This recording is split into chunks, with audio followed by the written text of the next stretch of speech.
is that you don't believe that we should worry about the Geneva Conventions when dealing with members of Al-Qaeda, because they are technically not subject to the Geneva Convention because they're not soldiers. But if they're not subject to the Geneva Conventions, should we, I mean, are there any limits to what we can do to people? Do you, as an American, believe that American officials, people acting in the name of the American government, soldiers, CIA operators, need to abide by any limits in dealing with people they capture? Well, I think you've got two very tough questions in there. One is, what should the legal rules be? And then what should we do, or the government or the country do, as a matter of policy? I think as a matter of the legal system, I don't think the Geneva Conventions, written in 1949, ever anticipated, as you said, fighting a non-nation state. It doesn't have territory, populations, cities, or chooses to obey the laws of war themselves. It's just the people who wrote the Geneva Conventions could never anticipate that kind of occurrence, where you'd have that kind of group that could wield the violence that only nation states used to be able to. Fine, but if we're not going to adhere to the Geneva Convention, does that mean we can just do anything we want? We can gouge out the eyes of these people? No, we can put, you know, we can... Not at all, not at all. But then what is the theoretical basis? What is the legal basis for saying we should adhere to some standards? How you can't just make up the standards that No, I think one thing you look at is the practice of tradition by states, state practice, American practice. Our practice has been to treat people humanely. But our practice has been to sign the Geneva Convention since 1949. Yeah, no, we follow Geneva Conventions. That's the precedent. We should be following the Geneva Convention. Well, I think we follow the Geneva Convention. What is the framework? What I'm wondering is, how is an American soldier or official, what framework of law are you giving him if you say, well, the Geneva Conventions don't apply? Does it mean you can kind of just do whatever you want? Well, I think we treat them in the ways that are consistent with the ways Americans have acted in wartime throughout our history. Which is the Geneva Convention. There were, before 1949, there were no Geneva Conventions. So you're saying do it the way we did it before 1949?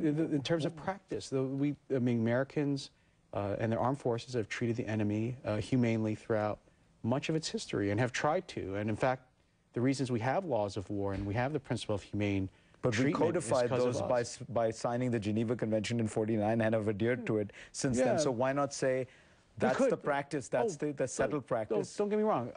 I think one could say that. I think one could say we should follow it as much as we can, consistent with this new kind of enemy. I'll give you an example.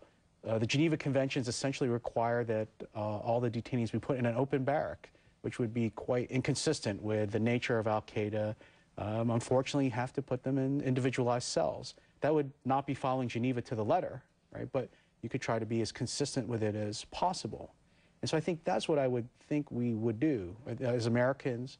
But I don't think, and I think what you're asking for is, I don't think there's a legal requirement that you're compelled to do that. I think actually a lot of the confusion in the foreign policy community in the United States and other countries is that for the first time we've confronted this kind of enemy, and we're actually trying to develop a regime of legal rules that actually apply to them. And I think it might be asking too much, actually, of our leaders to have something right off the shelf on September 12th or September 12th, 2002, that tells you exactly how to deal with all the problems that are posed by Al-Qaeda-style terrorism for the first time. This is this is an important point in your book, that this is a new kind of war. This is different. We've never had to deal with this before.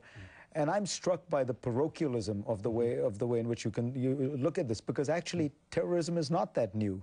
I mean, the British were dealing with terrorism for the last 50 years. The Spanish have dealt with Basque terrorism for decades. I mean, frankly, there were anarchist periods in the 1890s that affected most of the countries of Europe and the United States.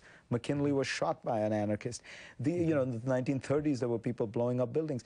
The idea that terrorism is somehow this kind of completely new phenomenon on the world stage that requires the suspension of the Constitution, it just seems very ahistorical and uniquely American, as if 9/11 is the only act that can be described as a terrorist attack in the last 100 years. Well, first of all, no, I'm not certainly talking about the suspension of the Constitution. I don't think that it's, you know, anything goes, as it were. But I do want to say, I think that the 9/11 attacks were different and unique in the American experience. And that may be parochial to say it's unique in the American experience, but because of that, the American system never had to confront and think through these problems, which I completely agree with you, Fareed, have been a source of much discussion and struggle in other countries. I think which are also constitutional democracies. Yes, I think most of Great Britain and Israel have, in particular, had to think through many of these problems that the United States only started to confront in 2001. But the thing that's different is that we have to think about how do we fit that into our system. And that's really where it gets back to the book, because the book is really about how do past presidents really confront for the first time these kind of unprecedented questions that arise in war that previous presidents never had to deal with. And you can say what we should do is go to the Supreme Court, or we should go to Congress. The experience with our greatest presidents has been they took the charge to deal with it themselves first. And if Congress and the Supreme Court can catch up or keep up, that's great. But if they had to act on their own, they would do so. And that is in large measure, it seems to me, the justification that you have for what the Bush administration did, which is, if you look at Lincoln, if you look at FDR, they acted during war. And I think implicitly, and certainly for a non-lawyer, it seems to me what you're saying is you could have argued what they were doing is unconstitutional. Certainly Lincoln's suspension of habeas corpus, certainly some of the actions of FDR, but that history sort of vindicates them. It's not really a constitutional judgment, it's that in the end history vindicated them because they were, there was these emergency exigencies. I think that's a fair reading. One is that history may look at things very differently than at the time.